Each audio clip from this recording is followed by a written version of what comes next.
This has got to be the biggest gun I've ever seen. Well, so it's not really a gun, it's a training aid. So what they did kind of before, computers where you could put stuff on the screen and show them all the different parts of the gun. So this is World War II or just after. Hi, I'm Gypsy J. Hi, I'm Gypsy J. I'm Gypsy J. I'm the Gypsy J you've been watching. I'm Gypsy J, and it's another great day for an adventure. All right, how you doing out there? Gypsy J here with you on another great adventure. And today's adventure is a great one. We're going to Huntsville U.S. Veterans Memorial Museum. And I enjoyed this immensely.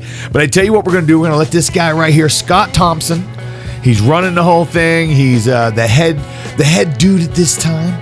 And anyway, he's going to explain what we're looking at here and tell us a little bit about the museum. Hey, welcome to the U.S. Veterans Memorial Museum here in Huntsville, Alabama. We're glad you're here. Great place. We're all volunteer organization here, non-profit. We opened up our doors back in 2001, actually on Veterans Day, and we've been slowly collecting military equipment and gear ever since.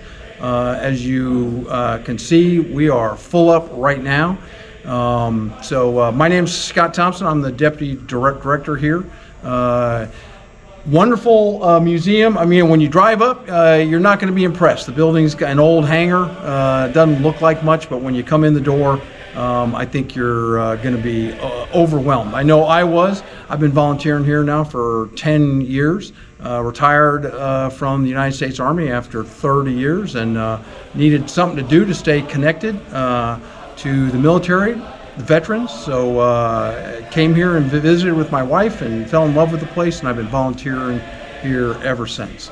A couple of really neat things about the museum that kind of wet your whistle to maybe come out and see it. So about 80% of our equipment that you see here in the museum is in running condition. You can get in it, turn the key, start it up, and drive it out the big door.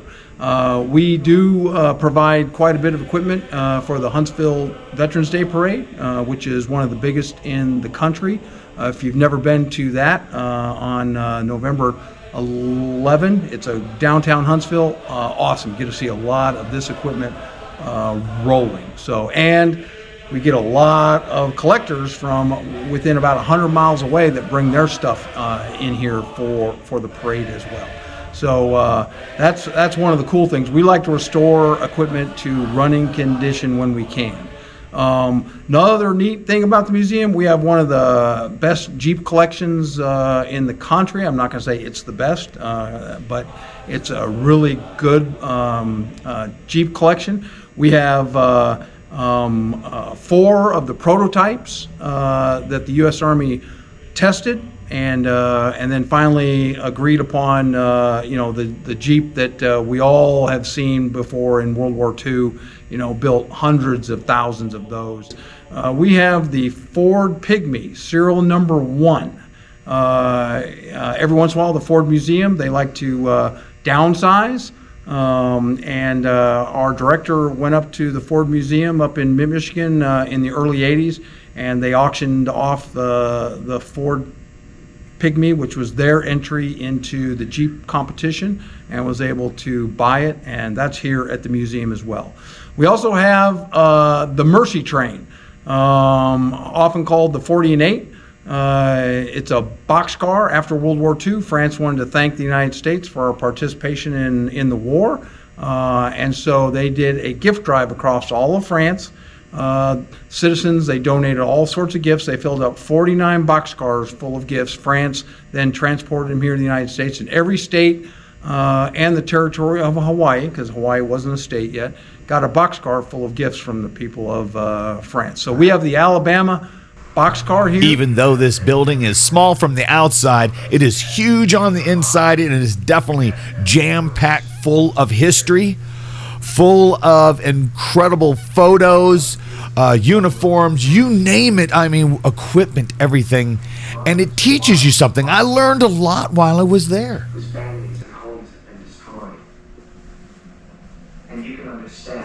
passionately they hate Hitler. The attitude here is that the Germans started the war, and nothing that can happen to them is bad enough.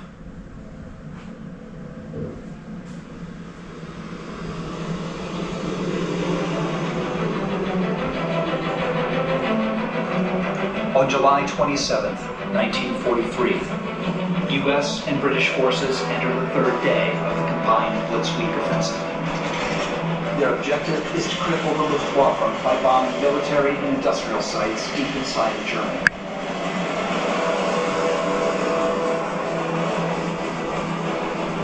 Only tonight, as 700 Royal Air Force bombers depart from bases across the primary target, is the German people.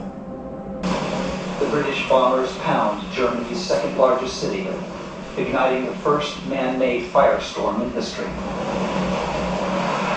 Hamburg burns for days.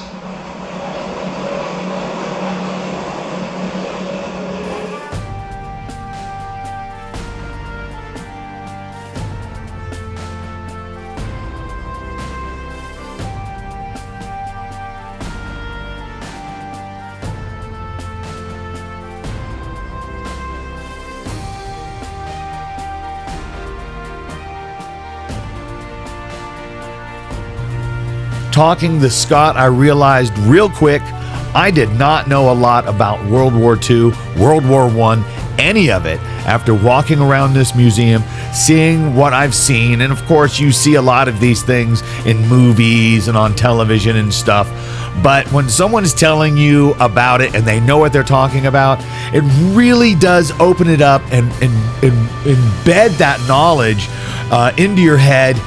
Gives you something to think about, and makes you just think. I think that's the word I'm looking for today, is think. It makes you think, and it was a great walk around. It was a great museum to look at, and it's once again, it's going to make you think. Any museum is going to make you think, but when you go to something like this, especially a Veterans Memorial Museum, a lot of people, they died, a lot of suffering, a lot of war. This is not art, this is machines of war, and it is something to see and something to remember about those, who paved the way for us, and these are their tools. So anyway, that's enough of that, but check out this museum. It's really awesome. This guy, Scott, like I said, wow. 30 years in the military. My hat's off to you, sir, but your knowledge is what makes this video really rock. We're going to jump right back and listen to a little bit more of what Scott's got to say. This has got to be the biggest gun I've ever seen. Well, so it's not really a gun, it's a training aid.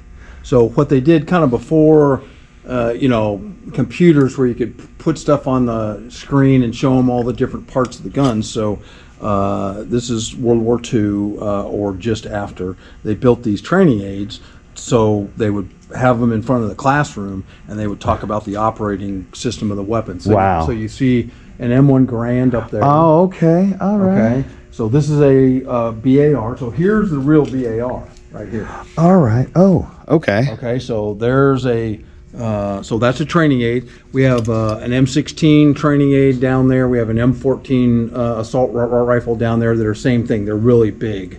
Okay. And they were, put in front of the classroom on a stand, and then the instructor could, demonstrate because they're cutaways. Okay. So like up there on the M1 Garand, it's cutaway. So the operation of the or how you disassemble. I mean, they were used in different ways to show students. Okay. All right. So it's just a blown up. They blew it up so you could see what the heck you're looking at.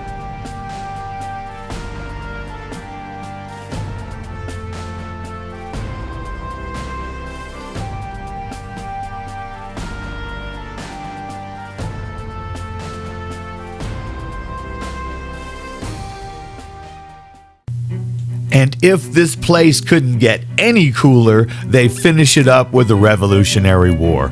Outstanding. Just outstanding.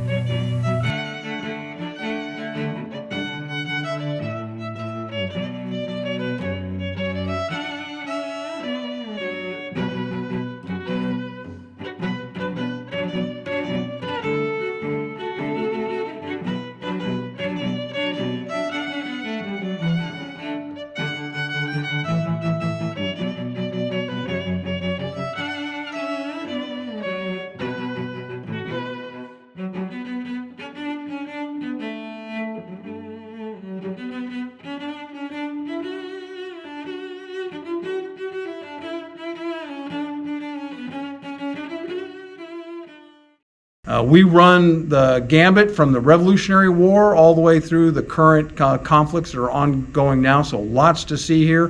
13,000 plus square feet of display area. So come on down. We're in Hunt Park here in Huntsville, and I think you'll be amazed at the collection we have. This was a great visit. I enjoyed going to U.S. Veterans Memorial Museum here in Huntsville, Alabama. And I'm going to tell you what, there is museums, and I'm sure there's got to be a veterans, museum somewhere near you. Go check it out. Take a kid with you. Learn a lot and enjoy it. Enjoy learning. This was an enjoyable trip for me. And I hope you enjoyed this video. And I want to say thank you to Scott. And I want to say thank you to all the people who work there, because they're all volunteers and they do a great job, and they're going to be moving soon into a new building. I believe it's sometime in the beginning of next year. They're going to have a new building built. It's going to be bigger than this one, and it's going to be right next door to it, and I can't wait to go check it out and see what they're going to do, because they have so much stuff. It was a little crammed in some places, and I can't wait to see them kind of just blow it out, and really you'll be able to see it and enjoy it so much more, and I will go check that out. My name is Gypsy J. You need to go out and do something exciting. Remember, my friends, life is an adventure. Go out and have that adventure. Until next time, remember, you're absolutely beautiful.